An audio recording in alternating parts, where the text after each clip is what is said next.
So one thing that we didn't talk about in the public-facing tour, because it's not a public-facing piece of our objects, is this toolbar here above the title and under the breadcrumbs. This is where you'll find the options for managing the item that you just ingested.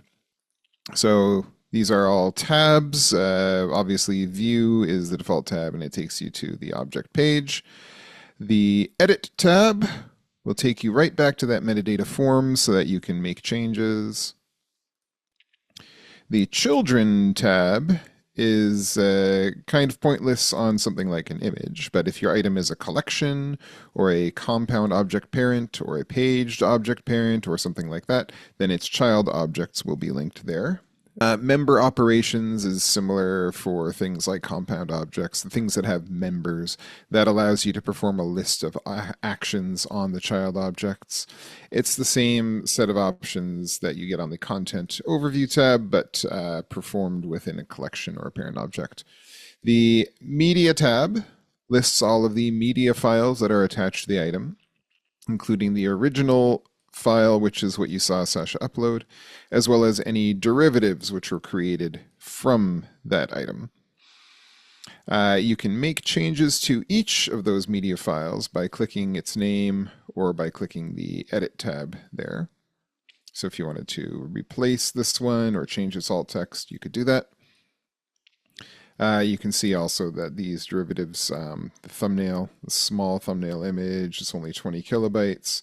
And this JP2 service file, which for some reason is many times bigger than the original file because that's how JP2 seem to work. They're all generated from that original image. There's the Delete tab. If you wanted to delete the object, please note that it will not delete the media files from your repository.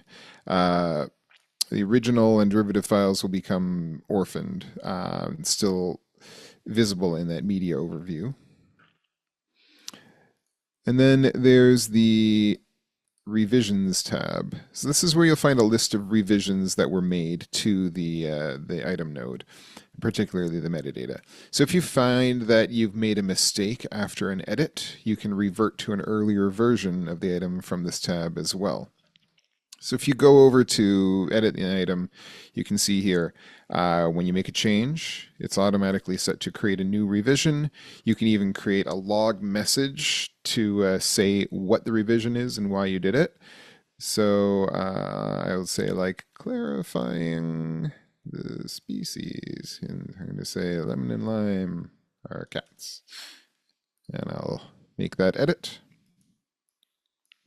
And if I go down to the revisions, you can see the first one created the new repository item.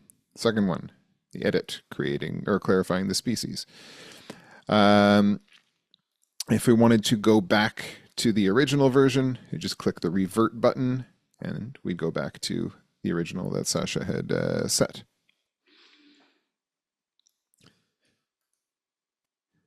So if you'd like to see the changes that were made to the node across the different versions, you can just select the versions you'd like to compare with these two radio buttons here. Then click the Compare Selected Revisions button at the top. Where is that? At the bottom, sorry.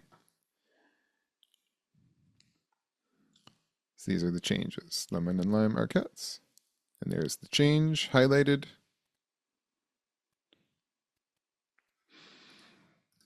And then finally, the Embargoes tab.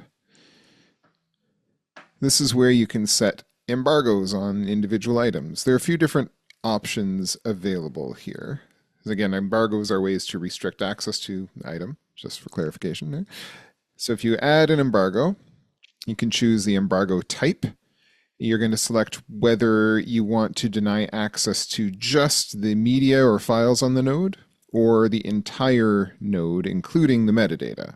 So basically, do you want it to show up in search results and just block access to the files, or do you want the system to treat it like it didn't exist at all if you're not logged in and able to see it?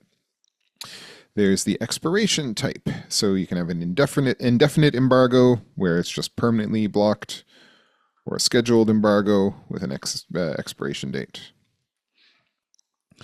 There's exempt IP range. So if you have an IP embargo, then you can set exemptions up based on IPs. You have to create your IP ranges first. To do that, you would go to Content, go to Embargoes, and click over to IP ranges, and create one. My IP range. And you just create an IP range in CIDR format. You create an IP range, then it will be available to select from the embargo list. And then anyone who is within that IP range will be allowed. Similarly, you can exempt individual users from the from the embargo, whether IP or otherwise. So if I want Sasha to be able to see this item, I will allow Sasha to see it. The additional emails section on the embargo, by the way, is basically email addresses of anyone who should be notified when the embargo on this item changes. If you want to add more of them, you just click that Add Another Item button.